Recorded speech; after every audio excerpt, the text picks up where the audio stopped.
আমরা চেষ্টা করেছি যে থিয়েটারটা তৈরি করতে, সেই থিয়েটারে আমরা কিন্তু কিছু ওই লোকশিল্পীদেরও নিয়েছি এই কারণেই যে আমরা এমন একটা জায়গায় অবস্থান করি, এটা খুব শহরে যেমন নয় আবার খুব গ্রামও নয়।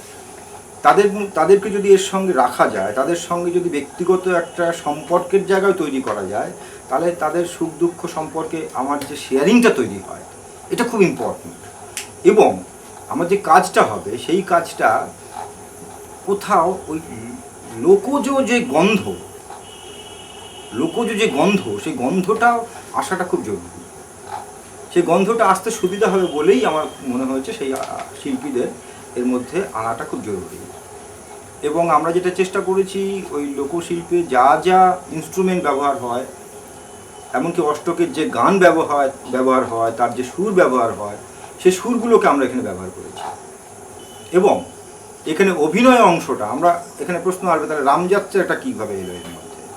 আমরা অভিনয় অংশটা কিন্তু রামযাত্রার যে প্রভাব সেইটাকেই রাখবার চেষ্টা করেছি।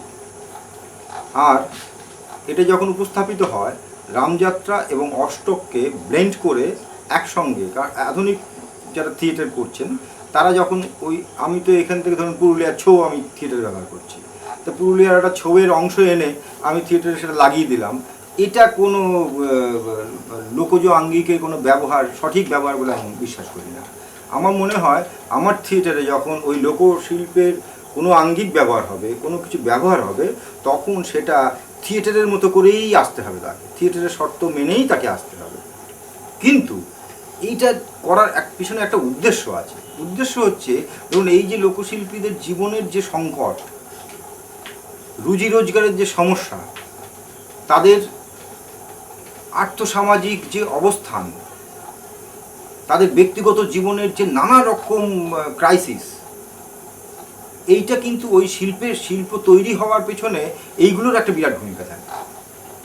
আমরা এই থিয়েটারের যে জার্নিটা, সেটা যেহেতু আমরা সারা ভারতবর্ষের বিভিন্ন জায়গায় করতে পারি, তাহলে ধরুন আমরা যখন এটা মধ্যপ্রদেশে গিয়ে করছি, তখন অষ্টক ব্যাপারটা কি, অষ্টকের বৈশিষ্ট্যটা কি, সেটা কোথাও এই মধ্যপ্রদেশের মানুষদের সঙ্গে কোথাও একটা ইন্টারাক্ট করিয়ে দেওয়া যায়। তাহলে কি হচ্ছে, এইটার মধ্যে দিয়ে কিন্তু এই যে এই লোকশিল্পটা সম্পর্কে, বৈশিষ্ট্য সম্পর্কে ওই মধ্যপ্রদেশের মানুষটাও জানতে পারেন।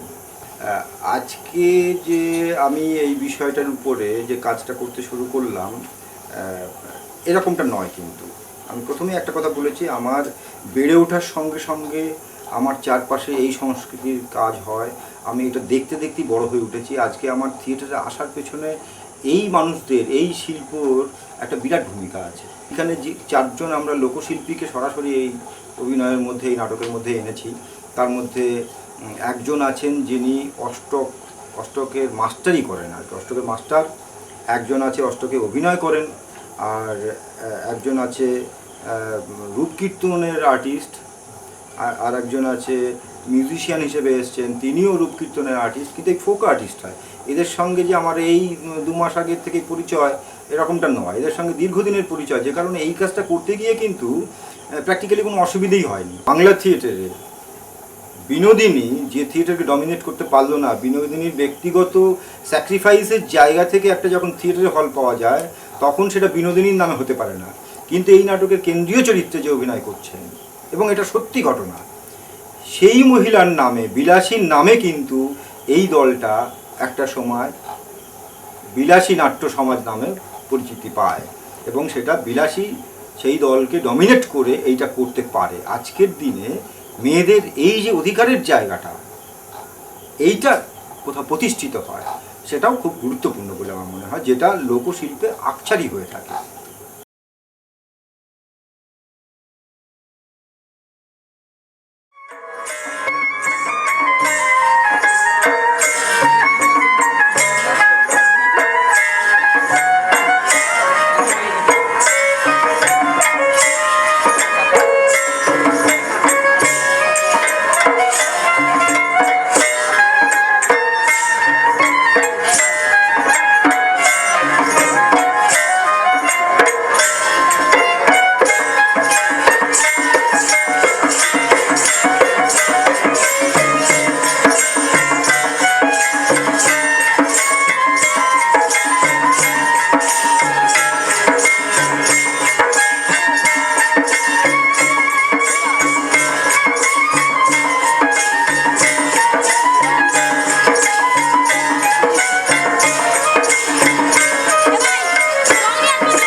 রজকিনী রানী কে জাদু করিলে আমার রাতের ঘুম ভেঙে চুরে যায়। আমার খাবারের রুচি নেই, কথা বলার সুর নেই, কাজ করতে করতে থেমে যাই আমি। আর এইসব দেখে সবাই বলে ভূতে ধরলো নাকি আমার। ঠাকুর তুমি ওই পারে আর আমি এই পারে, মাঝের নদীটি বড় নিষ্ঠুর গো ঠাকুর। চণ্ডী ঠাকুর তোর কাছে কেন এসেছিল? বললি কাল থেকে মন্দিরের পুজোর আয়োজন আমাকেই করতে হবে। অসম্ভব।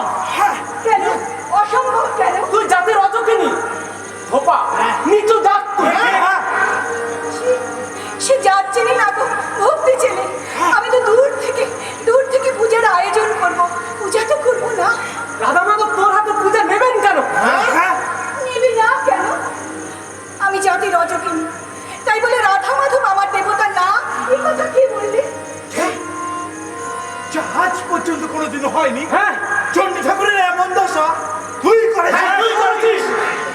দেখ, এমনিতেই গত বছর আমাদের পালাটা কিন্তু তেমন জমেনি। একদম ঠিক বলেছ। এবছর কিন্তু প্রথম থেকেই একটা টান উত্তেজনা নিয়ে পালাটা ধরতে হবে। চারিদিকে হইচই পড়ে যাবে। দেখবেন সিজনের একটা দিনে একদম ফাঁকাই থাকবে। সেটা খুব ভালো হবে, নইলে অন্য দলে খেপ খাটতে খাটতে মন ভরে না।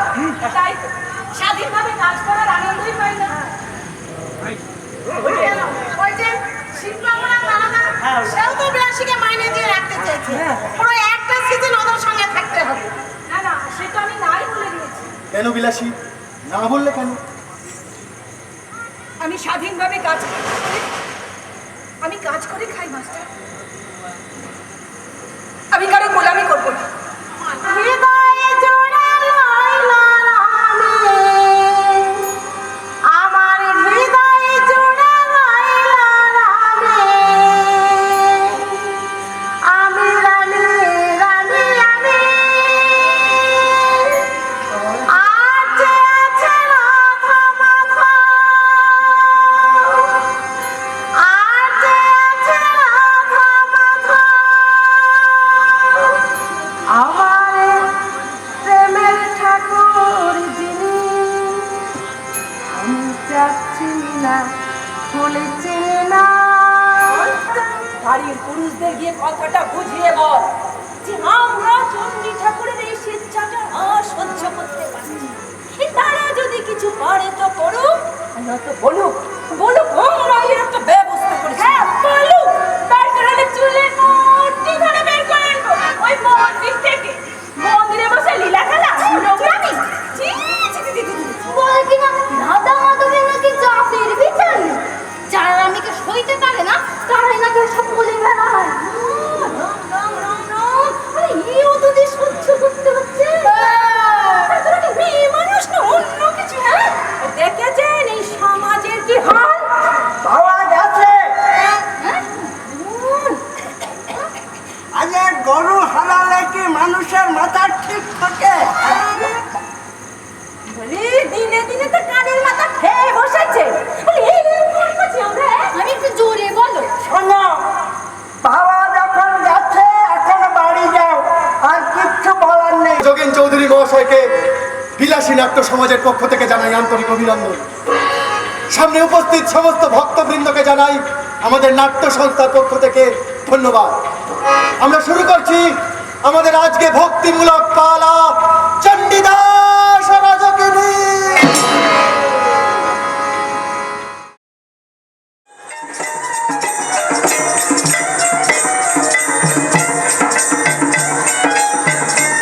এভাবেই ক্রমশ মিলেমিশে একাকার হয়ে যায় বাংলার প্রাচীন লোককলার সাথে সমসাময়িক নাট্যধারা। এই বহমানতা চলতেই থাকে নতুন নতুন রঙের খেলা। যেখান থেকে যাত্রা শুরু হয় লোকসংস্কৃতির সাথে আধুনিক থিয়েটারের ভালোবাসা, প্রেম, প্রীতি।